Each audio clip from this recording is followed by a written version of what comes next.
Stories from the Shadows is a Lemon Difficult studio production. Join us on Patreon at patreon.com/lemondifficult for free access to all our podcast episodes, behind-the-scenes content for the Key of Dreams and more. That's patreon.com/lemondifficult.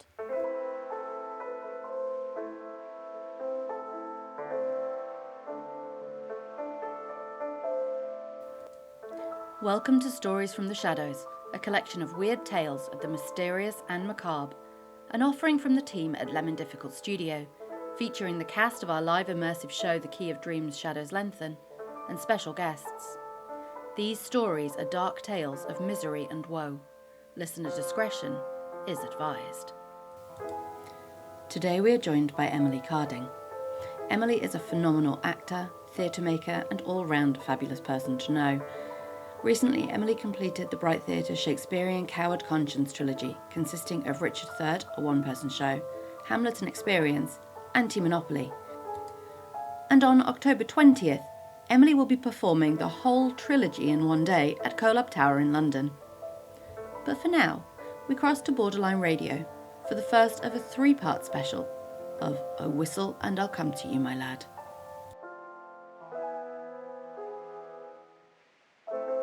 Borderline Radio presents Stories from the Shadows, pleasing terrors for the discerning listener.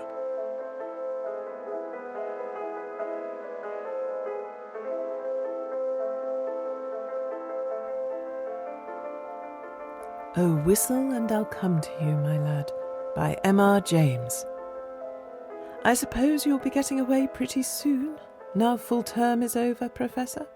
Said a person not in the story to the Professor of Ontography, soon after they had sat down next to each other at a feast in the hospitable hall of St. James's College. The Professor was young, neat, and precise in speech. "Yes," he said, "my friends have been making me take up golf this term, and I mean to go to the East Coast, in point of fact to Burnstow, I dare say you know it, for a week or 10 days to improve my game. I hope to get off tomorrow." "Oh, Parkins," said his neighbour on the other side, "if you are going to Burnstow, I wish you would look at the site of the Templars' Preceptory, and let me know if you think it would be any good to have a dig there in the summer." It was, as you might suppose, a person of antiquarian pursuits who said this, but since he merely appears in this prologue, there is no need to give his entitlements. "Certainly," said Parkins, the Professor. "If you will describe to me whereabouts the site is, I will do my best to give you an idea of the lie of the land when I get back. Or I could write you about it, if you would tell me where you are likely to be." "Don't trouble to do that, thanks. It's only that I'm thinking of taking my family in that direction in the long, and it occurred to me that as very few of the English preceptories have ever been properly planned, I might have an opportunity of doing something useful on off days." The Professor rather sniffed at the idea that planning out a preceptory could be described as useful. His neighbour continued, "The site, I doubt if there is anything showing above ground, must be down quite close to the beach now, and the sea has encroached tremendously, as you know, all along that bit of coast. I should think, from the map, that it must be about 3/4 of a mile from the Globe Inn at the north end of the town. Where are you going to stay?" "Well, at the Globe Inn, as a matter of fact," said Parkins. "I have engaged a room there. I couldn't get in anywhere else. Most of the lodging-houses are shut up in winter, it seems, and as it is, they tell me that the only room of any size I can have is really a double-bedded one, and that they haven't a corner in which to store the other bed, and so on.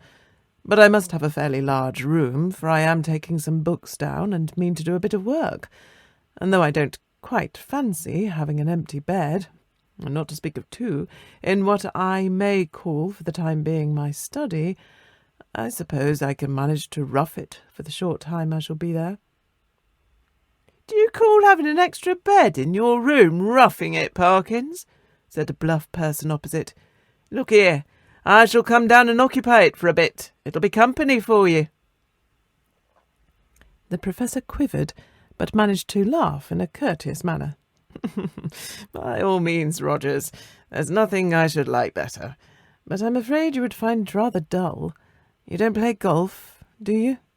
"No, thank heaven," said rude Mr. Rogers. "Well, you see, when I'm not writing, I shall most likely be out on the links, and that, as I say, would be rather dull for you, I'm afraid." "Oh, I don't know. There's certain to be somebody I know in the place. But of course, if you don't want me, speak the word, Parkins. I shan't be offended. Truth, as you always tell us, is never offensive." Parkins was, indeed, scrupulously polite and strictly truthful. It is to be feared that Mr. Rogers sometimes practised upon his knowledge of these characteristics. In Parkins' breast there was a conflict now raging, which, for a moment or two, did not allow him to answer. That interval being over, he said, "Well, if you want the exact truth, Rogers, I was considering whether the room I speak of would really be large enough to accommodate us both comfortably.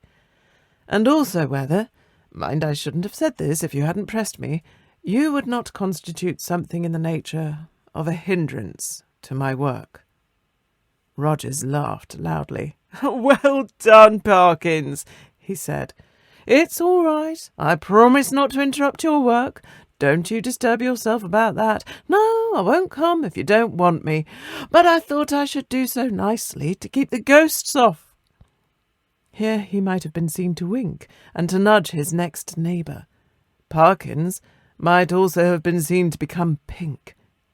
"I beg pardon, Parkins," Rogers continued. "I oughtn't to have said that. I forgot you didn't like levity on these topics." "Well," Parkins said, "as you have mentioned the matter, I freely own that I do not like careless talk about what you call ghosts. A man in my position," he went on, raising his voice a little, "cannot, I find, be too careful about appearing to sanction the current beliefs on such subjects. As you know, Rogers, or as you ought to know, for I think I've never concealed my views—" "No, you certainly have not, old man," put in Rogers sotto voce. "I hold that any semblance, any appearance of concession to the view that such things might exist is equivalent to a renunciation of all that I hold most sacred. But I'm afraid I have not succeeded in securing your attention." "Your undivided attention was what Dr. Blimber actually said," Rogers interrupted with every appearance of an earnest desire for accuracy. "But I beg your pardon, Parkins. I'm stopping you." "No, not at all," said Parkins. "I don't remember Blimber. Perhaps he was before my time. But I needn't go on. I'm sure you know what I mean." Yes, said Rogers rather hastily. "Just so. We'll go into it fully at Burnstow or somewhere." In repeating the above dialogue, I've tried to give the impression, which it made on me, that Parkins was something of an old woman, rather hen-like, perhaps, in his little ways, totally destitute, alas, of the sense of humour, but at the same time dauntless and sincere in his convictions, and a man deserving of the greatest respect. Whether or not the reader has gathered so much, that was the character which Parkins had. On the following day, Parkins did, as he had hoped, succeed in getting away from his college and in arriving at Burnstow. He was made welcome at the Globe Inn, was safely installed in the large double-bedded room of which we have heard, and was able, before retiring, to rest, to arrange his materials for work in apple-pie order upon a commodious table which occupied the outer end of the room, and was surrounded on 3 sides by windows looking out seaward. That is to say, the central window looked straight out to sea, and those on the left and right commanded prospects along the shore to the north and south, respectively. On the south, you saw the village of Burnstow. On the north, no houses were to be seen, but only the beach and the low cliff backing it.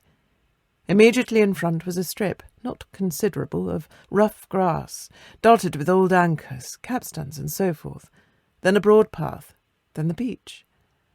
Whatever may have been the original distance between the Globe Inn and the sea, not more than 60 yards now separated them. The rest of the population of the inn was, of course, a golfing one, and included few elements that call for a special description. The most conspicuous figure was, perhaps, that of an ancient militaire, secretary of a London club, and possessed of a voice of incredible strength, and of views of a pronouncedly Protestant type. These were apt to find utterance after his attendance upon the ministrations of the vicar, an estimable man with inclinations towards a picturesque ritual, which he gallantly kept down as far as he could out of deference to East Anglian tradition. Professor Parkins, one of whose principal characteristics was pluck, spent the greater part of the day following his arrival at Burnstow in what he had called improving his game, in company with this Colonel Wilson, and during the afternoon, whether the process of improvement were to blame or not, I'm not sure, the Colonel's demeanour assumed a colouring so lurid that even Parkins jibbed at the thought of walking home with him from the links. He determined, after a short and furtive look at that bristling moustache and those incarnadined features, that it would be wiser to allow the influences of tea and tobacco to do what they could with the Colonel before the dinner hour should render a meeting inevitable. "I might walk home tonight along the beach," he reflected. "Yes, and take a look, there will be light enough for that, at the ruins of which Disney was talking. I don't exactly know where they are, by the way, but I expect I can hardly help stumbling on them." This he accomplished, I may say, in the most literal sense, for in picking his way from the links to the shingle beach, his foot caught, partly in a gorse root and partly in a biggish stone, and over he went. When he got up and surveyed his surroundings, he found himself in a patch of somewhat broken ground, covered with small depressions and mounds. These latter, when he came to examine them, proved to be simply masses of flints embedded in mortar and grown over with turf. He must, he quite rightly concluded, be on the site of the preceptory he had promised to look at. It seemed not unlikely to reward the spade of the explorer. Enough of the foundations was probably left at no great depth to throw a good deal of light on the general plan. He remembered vaguely that the Templars, to whom this site had belonged, were in the habit of building round churches, and he thought a particular series of the humps or mounds near him did appear to be arranged in something of a circular form. Few people can resist the temptation to try a little amateur research in a department quite outside their own, if only for the satisfaction of showing how successful they would have been had they only taken it up seriously. Our professor, however, if he felt something of this mean desire, was also truly anxious to oblige Mr. Disney, so he paced with care the circular area he had noticed, and wrote down its rough dimensions in his pocket-book. Then he proceeded to examine an oblong eminence which lay east of the centre of the circle, and seemed to his thinking likely to be the base of a platform or altar.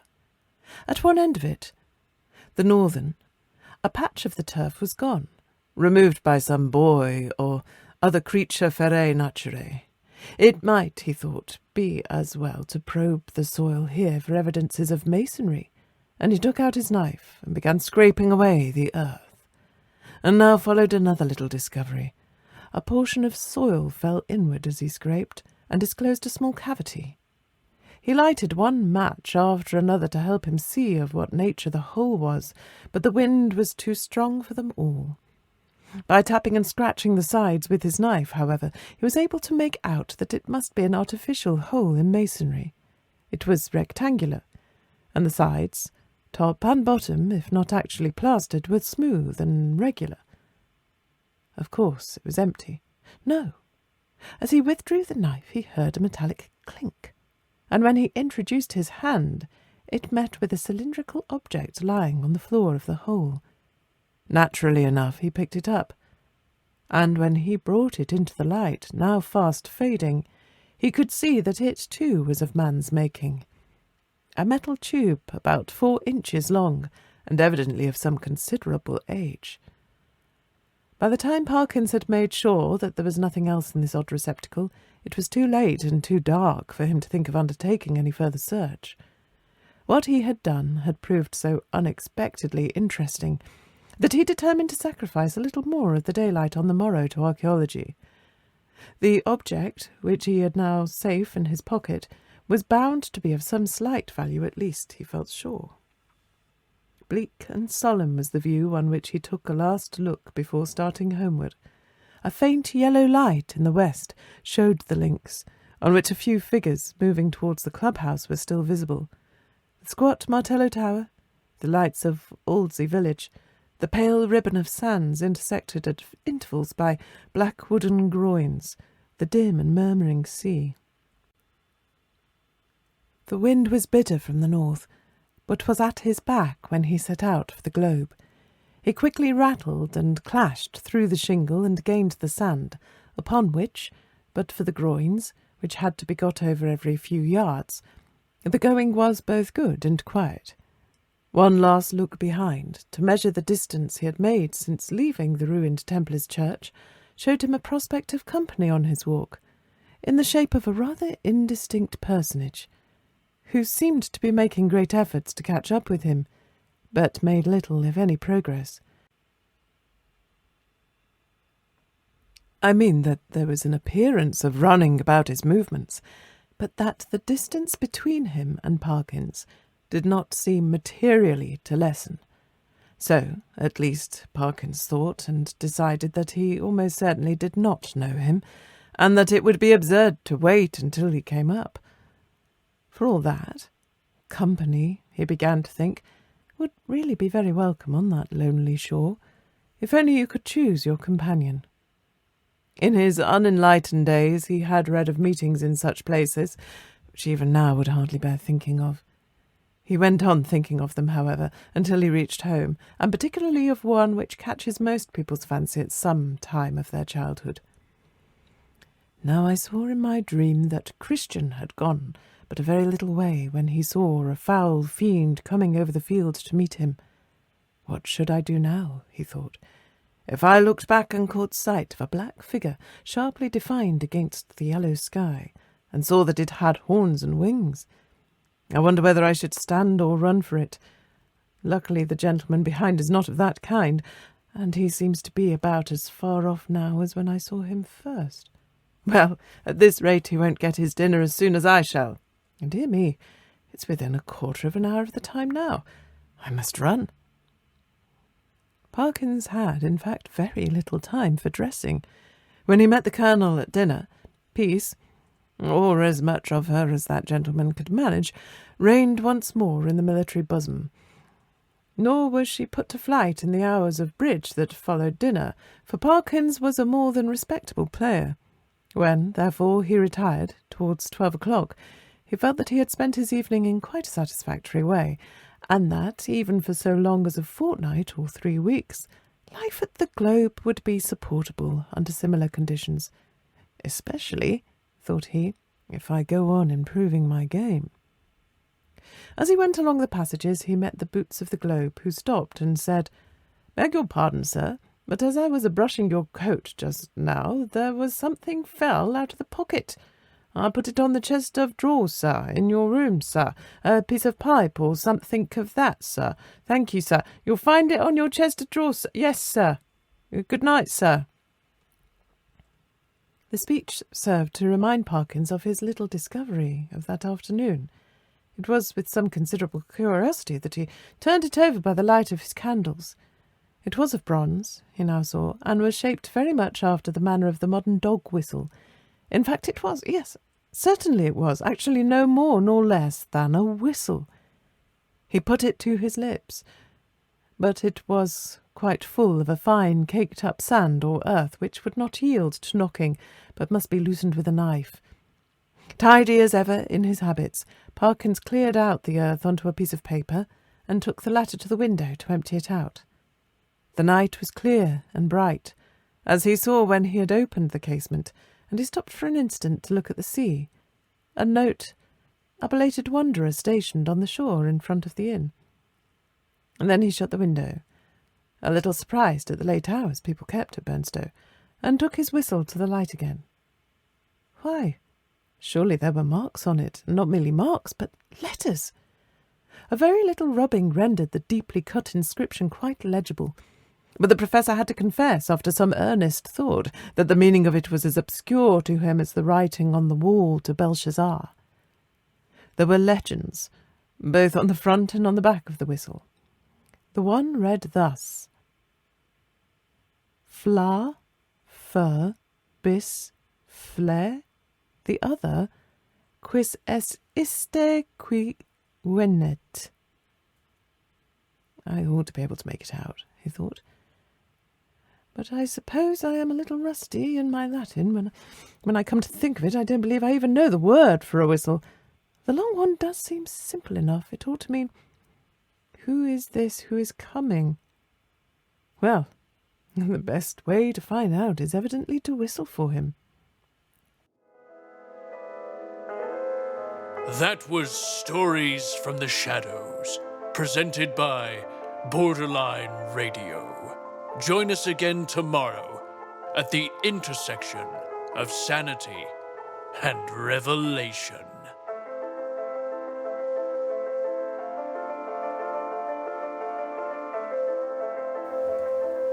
Thank you for listening to Stories from the Shadows, an audio production from Lemon Difficult Studio.